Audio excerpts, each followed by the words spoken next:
de la palabra de Dios. Dice, voy a tomarlo desde el verso 5. Dice, no temerás el terror nocturno, ni saeta que vuele de día. Y dice el verso 6, ni pestilencia que ande en oscuridad, ni mortandad que en medio del día destruya. Decía que es importante que nosotros esto lo entendamos. E incluso déjenme le leo el verso número 7. Dice, caerán a tu lado 1000 y 10.000 a tu diestra, mas a ti no llegarán. Recuerde que este salmo se refiere, hay unas promesas allí que se refieren para aquel o que son para aquel que habitan al abrigo del Altísimo. Entonces, lo primero de lo que hemos estado hablando es acerca de ello, el que habita al abrigo del Altísimo. O sea, no cualquiera va a experimentar esa protección de parte de Dios, sino el que habita al abrigo del Altísimo. Sin embargo, estaba haciendo mención también de que hay unas promesas que fueron para el pueblo de Israel y hay otras promesas que son para nosotros los creyentes. Entonces, en el pueblo de Israel, Dios había prometido esto. Dios había prometido guardarles y las promesas para ellos eran promesas terrenales.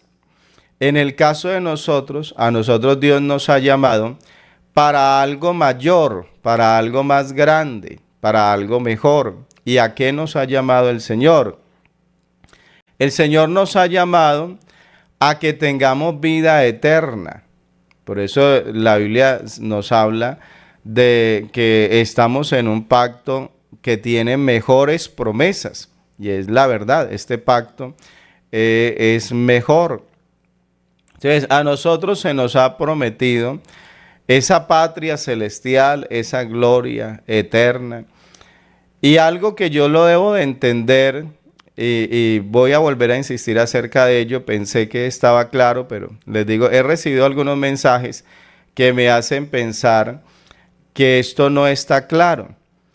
Y es que nosotros, en este tiempo de la gracia, el que tengamos dificultades, incluso el que nos enfermemos, mi hermano, eso no debe de ser visto como algo extraño. Recuerde lo que estuvimos leyendo en la carta allí del apóstol Pedro, que él precisamente hablaba acerca de ello, que el creyente muchas veces entra a sorprenderse. Mire, permítame, le coloco el texto allí rápidamente en pantalla.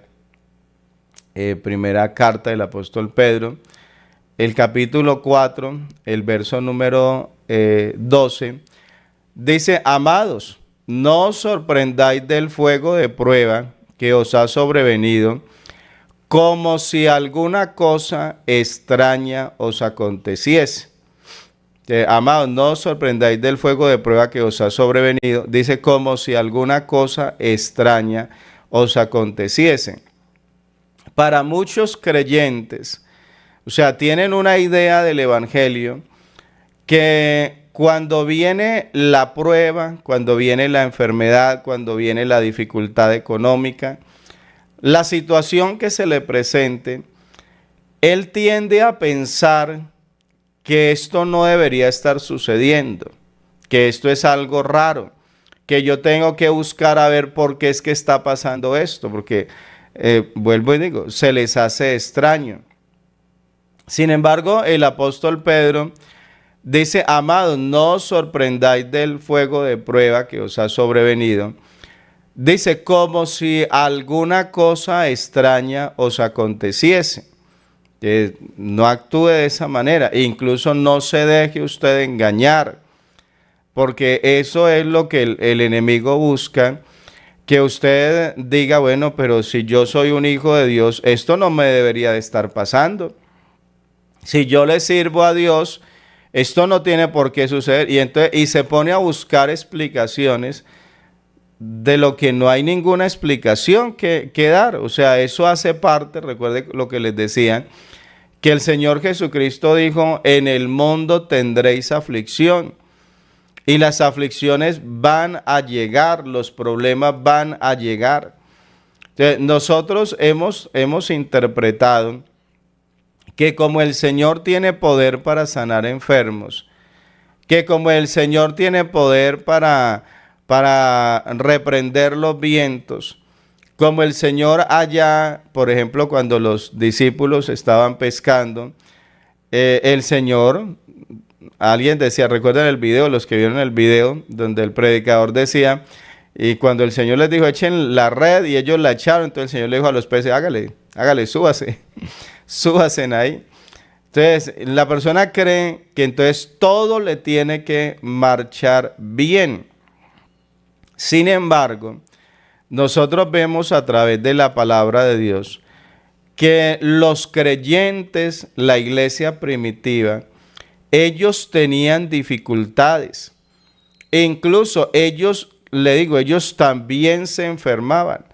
Y les digo, incluso le hacían peticiones a Dios, las cuales Dios no les concedían. Y Dios les decía que no.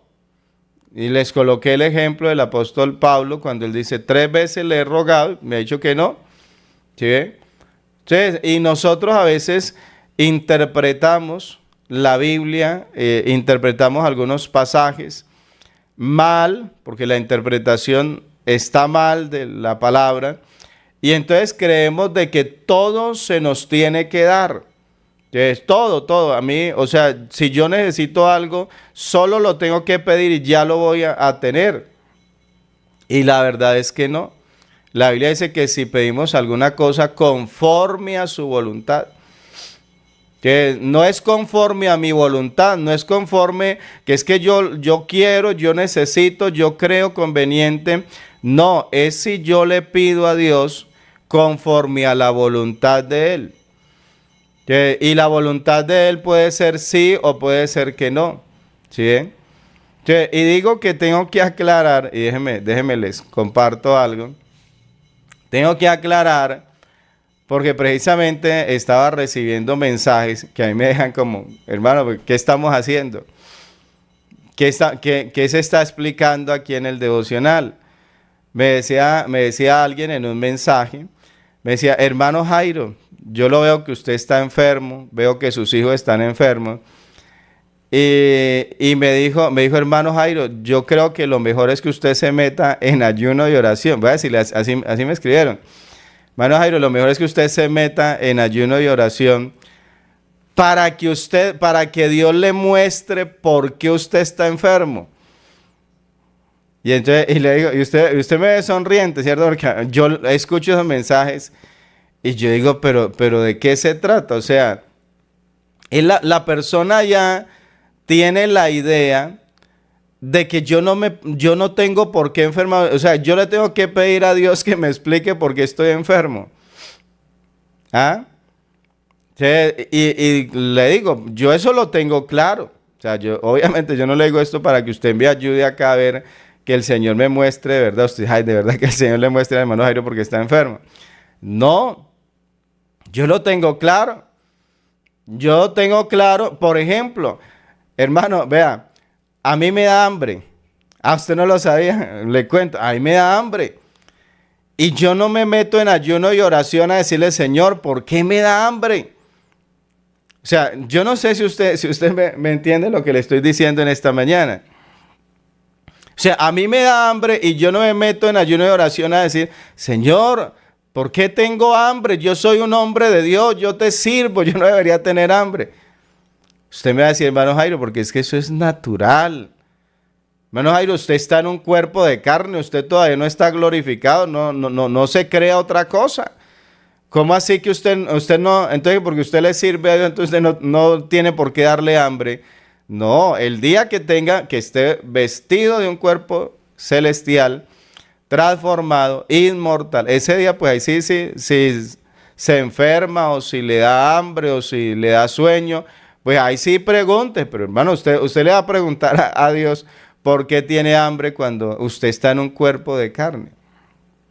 Entonces, nosotros hemos creído que el objetivo del Evangelio es venir a suplir todas nuestras necesidades y llevarnos a vivir como reyes y a vivir, no sé, hermano, pues su vida completamente sana.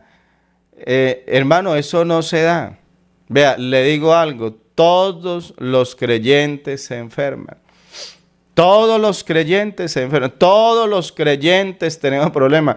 Por eso dice el apóstol, amados, no os sorprendáis del fuego de prueba que os ha sobrevenido, dice, como si alguna cosa extraña os aconteciese. Hermano, eso es lo más normal. ¿Sí? Uno a veces escucha cosas, y escúcheme esto porque esto es interesante. Por eso es que vale la pena ser viejito. Pues conocer, o sea, haber tenido experiencias en la vida. Porque hay algunos hermanos, voy a decirlo así, porque usted sabe que me he movido en ese campo toda mi vida, y hay hermanos que usted los escucha testificar y decir, hermano, yo testifico, en los cultos yo testifico, hermano, testifico de que yo escucho que el hermano Julano se enferma, el otro se enferma, el otro se enferma.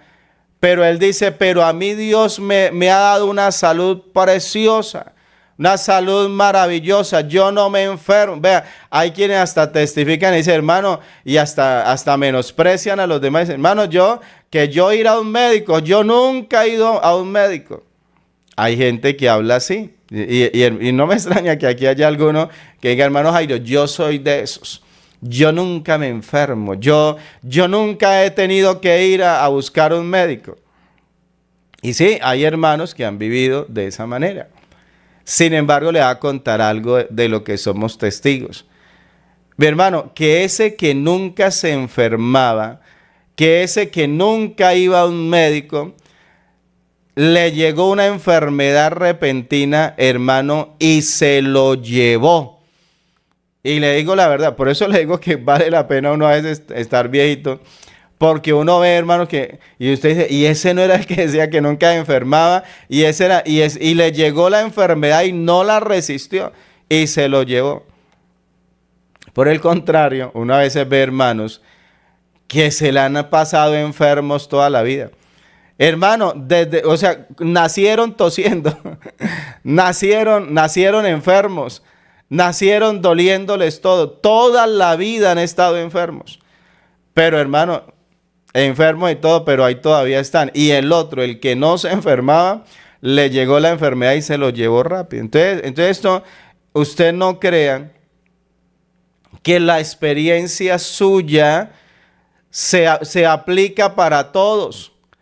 Hay algunos que dicen, hermano, yo la verdad de joven nunca fui a un médico, nunca me tomé una pasta, mi salud ha sido impresionante. Y hoy en día, cuando usted llega a la casa de ellos, usted se asoma por la ventana, usted dice, ve, yo no sabía que esto era una farmacia, yo no sabía que esto era una droguería. Ay, hermano Josefo, usted puso una droguería, vea. Lo veo que tiene de todo, qué bonito eso. Yo no sabía que usted acá puso una farmacia. Y le dice, hermano José, ¿cuál farmacia, hermano? Lo que pasa es que toda esa droga ahora resulta que me la tengo que tomar. Y a las 6 de la mañana me tomo esta, y a las 7 esta, y a las 8 esta. E incluso en la noche me tengo hasta poner alarma para despertarme a tomarme la otra que me hace falta. Y es el mismo que tiempo atrás no se enfermaba. Entonces, y esa es la realidad de la vida. Entonces, yo no puedo aplicar, mi hermano, de que es que como de pronto mi experiencia, hermano, es que yo nunca me enfermo. E incluso más curioso, hay quien dice, hermano, vea, yo si me enfermo, yo me meto en ayuno y oración hasta que el Señor me sane. Pues sucede que los virus en el cuerpo tardan a veces un tiempo. Y si usted se va a pasar ese tiempo ayunando, pues bueno, pues se consagró al Señor. Pero la pregunta es, ¿de verdad fue que el Señor lo sanó? o de verdad fue que ya el virus, el cuerpo contrarrestó el virus y el virus se fue. Pero entonces nosotros, vuelvo y le digo, queremos aplicar cosas que, hermano, que realmente no son ciertas. Vea, la Biblia, por eso le decía, la Biblia menciona que los primeros creyentes se enferman y tomé algunos pasajes que hablan acerca de ello. Déjeme le leo algunos para que usted vea lo que pasa. Tengo aquí un pasaje en la carta en la segunda carta del apóstol Pablo a Timoteo. Mire lo que le dice en el capítulo 4, el verso 20. Dice, Erasto se quedó en Corinto y a Trófimo dejé en Mileto enfermo. Escuche eso. Erasto se quedó en Corinto y a Trófimo dejé en Mileto enfermo. ¿Cómo lo dejó? ¿Lo dejó enfermo? Ay, hermano Pablo. ¿Cómo así? ¿Y usted por qué no oró por él? ¿Y usted por qué no le impuso las manos? ¿Y usted por qué no se metió en ayuno y oración para que el Señor le mostrara? Incluso la persona me decía, hermano, es que esos son espíritus. Es que eso es el diablo allá. Hermano, vea, ustedes recuerdan, los que son más viejitos en el devocional, yo alguna vez les enseñé de que entre, digamos, lo que es la obra del diablo, el diablo sí hay personas a las que las enferma. Eso sí es verdad, o sea, yo no voy a decir que no sea cierto. Incluso la Biblia habla de una mujer que andaba encorvada y el Señor la sanó. Pero luego el Señor Jesús dijo a esta mujer a quien el diablo tenía allí azotada. O sea, el diablo era el que le tenía allí en esa condición. Y sí, hay enfermedades que las pone el diablo. Mi hermano, pero créalo, el diablo no se puede meter con un hijo de Dios. O sea, créalo, hermano, le soy sincero, que yo tenga que venir a pensar y a decir, no, es que es el diablo, es que a mí me dio gripa. Esta mañana me desperté como a las 3 de la mañana y yo dije, no voy a poder estar en el devocional. En la garganta, me ardía la garganta de una manera impresionante y yo dije, no voy a poder. Y yo allí en la cama, ¿y qué hacemos? ¿Y a quién le digo yo a esta hora que me ayude? Y a las 5 sonó el despertador. Eso ya uno se levanta, ¿cierto? Uno se levanta ya sin despertador y sin nada. Y yo dije, bueno, estoy un poquito mejorcito. Vamos a ver cómo vamos. Hermano, las enfermedades para mí no es, o sea, yo no creo que el diablo esté tan metido, escuche eso, de que incluso él vino a ponernos enfermedades a los hijos de Dios. Bueno, o sea, si eso está pasando, ahí hay un problema. Créalo que sí. Si el diablo tiene esa libertad, yo creo que ahí hay un problema, porque, hermano, mi vida es de Dios. Escuche eso. Mi vida es de Dios y el diablo no la puede tocar. O sea, Dios, a menos que Dios le quiera permitir, pero el diablo no se puede meter con un hijo de Dios. Por eso es que esos que andan por ahí todos asustados y que eso me mandan esas retajilas, hermano Jairo, ayúdenme a orar, que el Señor me libre de todo espíritu, de todo espiritismo, brujería, hechicería, y eso se inventan unas retajilas. Hermano, el creyente no anda con esas cosas. ¿Por qué razón? Porque mi vida está en las manos de Dios. El Señor dice, los que están en mi mano, dice, nadie los arrebatará de mi mano. O sea, olvídese que el diablo viene a hacer lo que quiere con un creyente. ¿Por qué se enferma? Porque estamos en un cuerpo de carne. ¿Por qué como? ¿Por qué me da hambre? Porque estoy en un cuerpo de carne. ¿Sí? El apóstol dice, vea, Erasto se quedó en Corinto y a Trófimo dejé en Mileto. ¿Y cómo lo dejó? Lo dejó enfermo. ¿Y por qué no oró para que se sanara? Déjeme, le sigo leyendo. Mire lo que le dice Pablo a Timoteo en el capítulo 5 de la primera carta. Dice, ya no bebas agua. Le dice, si no usa de un poco de vino. Dice, por causa de tu estómago y de tus extrañas enfermedades. No, le dicen de tus frecuentes enfermedades. Cada cuánto se enferma. O sea, ¿qué significa frecuente? Hermano, que de vez, muy rara vez se enfermaba. No, ese pobre Timoteo parece que mantenía era enfermo. Y entonces usted dice, hermano, ¿y qué es lo que pasa ahí? ¿Será que entonces, no, es que, hermano, es que Timoteo no tenía fe? Y entonces, ay, pobrecito, no, ese Timoteo, eso no era ningún hijo de Dios. Imagínense que Timoteo mantenía era enfermo. Y entonces Pablo le manda a decir, vea Timoteo, métase en ayuno, métase en oración para que Dios le muestre por qué usted mantiene enfermo. No, ¿sabe qué le dice? Le dice, ya no bebas agua. Curiosamente, le dice, si no usa un poco de vino, le dice por causa de tu estómago. O sea, eso le va a ayudar. Usted, entiéndalo, usted está en un cuerpo de carne. Dice, por causa de tu estómago, dice, y de tus frecuentes enfermedades. Mire que ahí no lo mandó a ayunar, no lo mandó a hacer vigilia, no lo mandó a que le reclamara a Dios, porque eso es lo que el diablo quiere con muchos creyentes, decirle, vaya y reclámele a Dios. ¿Usted por qué está enfermo? Vaya y pelee con Dios porque usted es un hijo de Dios y usted no tiene por qué estar enfermo. Eso es lo que el diablo, él desea que el creyente piense. Hermano, pero eso no es verdad. Aún un hijo de Dios se enferma. Por aquí tengo otro pasaje. Mire lo que dice Gálatas capítulo 4, el verso 13. Dice, pues vosotros sabéis, le dice, que a causa de una enfermedad del cuerpo, os anuncié el evangelio al principio. O sea, algo se dio. Yo no sé, o sea, déjeme hacer suposiciones. El apóstol se enfermó y bueno, y de pronto se iba a ir, y iba a irse en algún viaje misionero o algo, y le tocó quedarse, digamos. Y entonces, y a causa de la enfermedad, pues estando allí, les predicó la palabra de Dios. ¿Por qué? Porque estaba enfermo.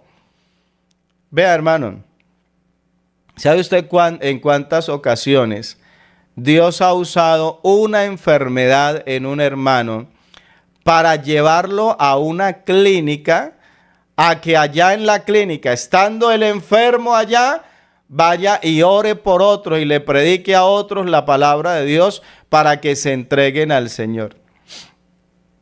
Y usted va a pensar que no, pero de esos casos conocemos. De esos casos, incluso nosotros nos criamos en una congregación donde allí se hacía mucho ese trabajo a nivel de hospital.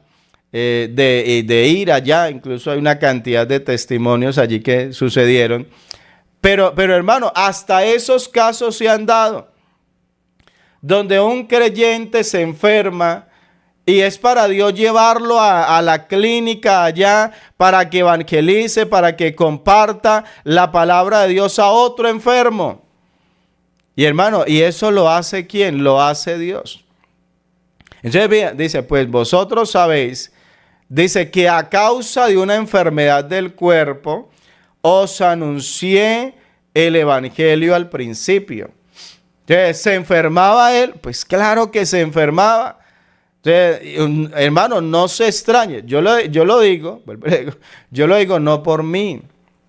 A mí me preocupa que hayan hermanos confundidos o dejándose confundir o dejándose acusar hasta por otros hermanos de la iglesia por el hecho de usted estar enfermo.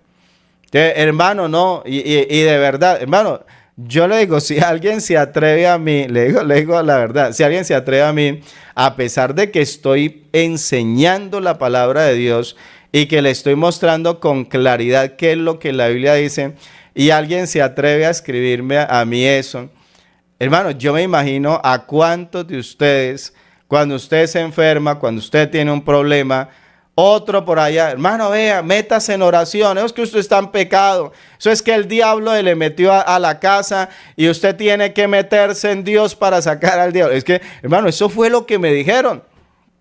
Así le digo, así de sencillo. Entonces, obviamente, pues no le respondí nada, pero aquí le estoy respondiendo en el devocional.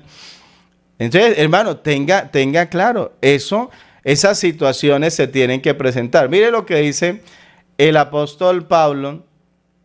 Este verso me gustó mucho. Dice, porque hermanos, no queremos que ignoréis acerca de nuestra tribulación que nos sobrevino en Asia. Dice, pues fuimos abrumados sobremanera más allá de nuestras fuerzas. Dice, de tal modo que aún perdimos la esperanza de conservar la vida.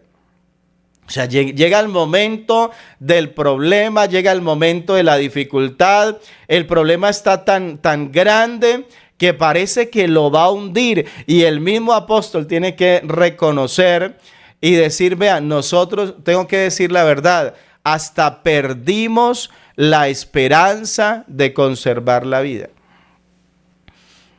O sea, ya nosotros ya estábamos resueltos, ya hasta aquí llegamos. Mi hermano, y dice el verso 9, dice, pero tuvimos en nosotros mismos sentencia de muerte. O sea, vimos la muerte allí tan palpable, casi que la podíamos tocar, casi que teníamos que reconocer que humanamente no podíamos hacer nada.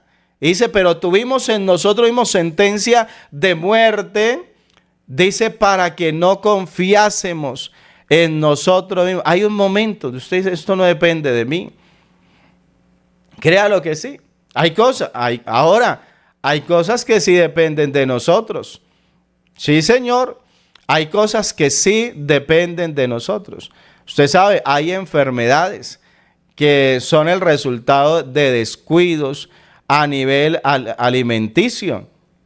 La persona se alimenta mal. Come dulce exagerado, come, bueno, el azúcar exagerado, la sal exagerada, todo eso le daña su organismo. Hay cosas que dependen de nosotros. Hay cosas que el médico le dice que usted sufre porque quiere. Y entonces le dice, porque es que si usted se alimentara diferente, usted pues no estaría como está. Pero hay cosas que no dependen de nosotros, hermano, que usted dice, por más de que yo quiera cambiar, por más de que yo quiera quitarme esta carga, hacer de esto algo, no puedo hacerlo, no depende de mí. Dice, para que no confiásemos en nosotros mismos. Hay un momento donde yo tengo que saber que mi vida depende es de Dios y que si alguien me puede ayudar es Dios, que si alguien puede hacer algo por mí es Dios. Dice, para que no confiásemos en nosotros mismos, sino en Dios que resucita a los muertos. Alabanzas al Señor. O dicho de otra manera, en Dios, para el cual no hay nada que sea imposible. Alabanzas al Señor. Entonces nosotros debemos de saber, las dificultades se llegan, las enfermedades se llegan. Mire lo que dice este verso aquí de la segunda carta a los Corintios. Dice, porque nosotros, dice el apóstol Pablo, dice, porque nosotros que vivimos, dice, siempre estamos entregados a muerte por causa de Jesús. Dice también, para que también la vida de Jesús se manifieste en nuestra carne mortal. Verso 12. De manera que la muerte actúa en nosotros y en vosotros la vida. Y el verso 13 dice, pero teniendo el mismo espíritu de fe, conforme a lo que está escrito, creí, por lo cual hablé. Nosotros también creemos, por lo cual también hablamos. Verso 14.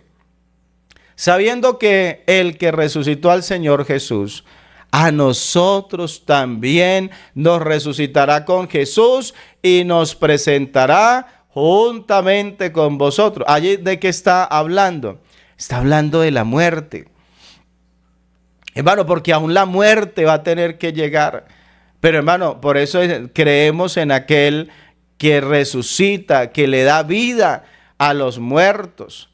Y dice el verso 15, dice, porque todas estas cosas padecemos por amor a vosotros, para que abundando la gracia por medio de muchos, la acción de gracia sobreabunde para gloria de Dios. Y el verso 16 dice, por tanto, no desmayamos. Y dice, antes, aunque nuestro hombre exterior se va desgastando. Hermano, ¿qué es lo que pasa? Hermano Jairo, yo quiero entender. Yo por qué de joven no me enfermaba, yo por qué cuando inicié mi vida cristiana yo siempre estuve tan alentado, pero llegó el momento donde las enfermedades me están visitando. Hermano Jairo, ¿qué es? Ayúdeme a entenderlo. ¿Quiere entenderlo? Mire la cédula y ahí se dará cuenta por qué es que está enfermo. Créalo que sí. Mire la cédula. Yo le cuento, yo le digo a mi esposa, yo no uso gafas. Escuche eso, yo no uso gafas. Y siempre, déjeme usar este término, suena feo, pero déjeme usarlo. Siempre fui muy vanidoso de mis ojos. Muy buena vista, de verdad, muy buena vista. Y siempre la tuve. Pero sabe que de hace unos años para acá, yo miro a la distancia y a veces yo estoy en la parte de atrás y miro los que están adelante y ya no logro definir los rostros. Muchas veces incluso tengo un texto allá adelante en alguna pantalla y a mí el texto lo veo como en relieve. De verdad, lo veo como la letra duplicada. Me va a meter en ayuno a preguntarle, Señor, ¿por qué no? Hermano, nuestro cuerpo se va desgastando. Créalo que sí. Hay cosas que las hacíamos antes. Usted, hermano, pues que yo antes lo hacía así, pero usted estaba joven. Usted, no sé, físicamente en ese momento estaba mejor. Mi hermano, nosotros, vea, le digo algo, yo no sé si usted lo ha experimentado, pero yo recuerdo que cuando yo era niño, porque yo fui niño también, cuando yo era niño, uno salía a la calle cuando estaba lloviendo y me acuerdo de esas rondas que hacíamos jugando en la calle en medio de la lluvia. Y uno se entraba allá, lo hacían entrar, lo regañaban y se entraba todo mojado y se cambiaba la ropa y ya. Mi hermano, yo no sé si usted ha notado, pero uno hoy en día se moja y yo no sé si somos nosotros o si es la misma lluvia la que nos afecta, pero créalo, casi que usted se mojó y después de que se mojó, hermano, se enfermó. ¿Y qué pasó? Sí, ¿por qué antes no? Bueno, físicamente nos hemos desgastado, pero usted no crea que todo eso que las empresas producen y que hay aquí en la ciudad algunas empresas que usted mira y eso parece que le estuvieran mandando señales de humo. Y eso, el humo cómo sube y todo eso. ¿Usted cree que eso no se nos devuelve luego? ¿Usted cree que lo que están quemando allí y está subiendo, usted cree que eso no nos va a afectar luego cuando la lluvia caiga? Hermano, esa es la realidad. Y eso, no, o sea, yo entrar a decir, es que esto es el diablo se metió, no sé, hermano, no sé qué tan metido esté el diablo en su vida, pero yo creo que hay cosas que ni siquiera son del diablo, son cosas normales que suceden, ya sea por los años o ya sea también por el descuido nuestro. La mala alimentación. Vivimos en ciudades donde usted los árboles no los ve. Usted dice, ¿qué es lo que estamos respirando en estas ciudades? Aquí en Colombia hay ciudades donde tienen que decir, oh, no me sacan carro, no me sacan moto, vamos a frenar esto porque nos vamos a morir todos en la ciudad. Y tienen que hacer eso en las ciudades. Y usted sabe que es verdad. Entonces la pregunta, ¿eso es el diablo? Eso es algo, no hermano, eso es la consecuencia, eso es lo más normal que tiene que suceder. Entonces, por eso dice, por tanto no desmayamos. Hermano, porque lo importante es que a pesar del dolor, que a pesar de la enfermedad, que a pesar de que hermano, me siento desgastado, a pesar de eso. Usted no sabe, ayer tenía un malestar impresionante, ya sí estaba acá en el devocional y de verdad, ni siquiera había terminado el devocional y estaba con ese malestar en el cuerpo. ¿Ah? Pero hermano, a pesar de eso, dice, no desmayamos. Y hay alguien enfermo, y hay alguien con dolor en su cuerpo, y hay alguien allí que de pronto el enemigo le dice, y usted va a servir, pero mire, no puede ni caminar, no puede ni mire el dolor que tiene, y así le va a servir a Dios. Pues dice, por tanto no desmayamos, nos mantenemos, alabanzas al Señor, le seguimos sirviendo. Continuamos entregados al Señor, no desmayamos. Aunque nuestro hombre exterior se desgaste, aunque haya un desgaste físico, pero no desmayamos. Antes dice, el interior no obstante se renueva de día en día. Y por eso usted ve ancianos debilitados físicamente, pero con un fervor en el alma, con un deseo profundo de servirle a Dios, de ser instrumentos útiles en las manos de Dios. Aunque usted, los hermanos, no puede ni hablar siquiera, pero no interesa. Él sabe que no depende, esta obra no depende de gritos, no depende de fuerza humana. Esta obra depende de gloria, de unción, de poder de Dios en la vida del creyente. Que dice, no desmayamos, aunque veamos que este hombre exterior, dice, se va desgastando. Dice, el interior, no obstante, se renueva de día en día. Eso es lo que quisiéramos en esta mañana, que a pesar de que te mires arrugado, que a pesar de que mires tu cabello blanco, que a pesar de que te mires desgastado por la vida, por las enfermedades, pero que le sirvas a Dios, que haya siempre en tu vida pasión por servirle a Dios, por agradar a Dios, por adorar a Dios. Alabanzas al Señor. Y termino de leer porque se me acabó el tiempo. Dice el verso 17. Dice, porque esta leve tribulación momentánea. Son tribulaciones que llegan. Esta leve tribulación momentánea, dice, produce en nosotros un cada vez más excelente y eterno peso de gloria. Hermano, saber que le servimos a Dios, saber que permanecemos en Dios, hermano, hay una esperanza gloriosa. Hay una esperanza, dice el verso final. Terminemos con el otro verso. Dice, no mirando nosotros las cosas que se ven, dice, sino las que no se ven, porque las cosas que se ven son temporales. Todo esto es temporal. Dice, las cosas que se ven son temporales. Dice, pero las que no se ven son eternas. ¿Qué es lo que están mirando? ¿Qué es lo que están mirando en esta mañana? Mi hermano, miremos las cosas eternas. Miremos las cosas que no se ven, las cosas que permanecen. Alabanzas a Dios.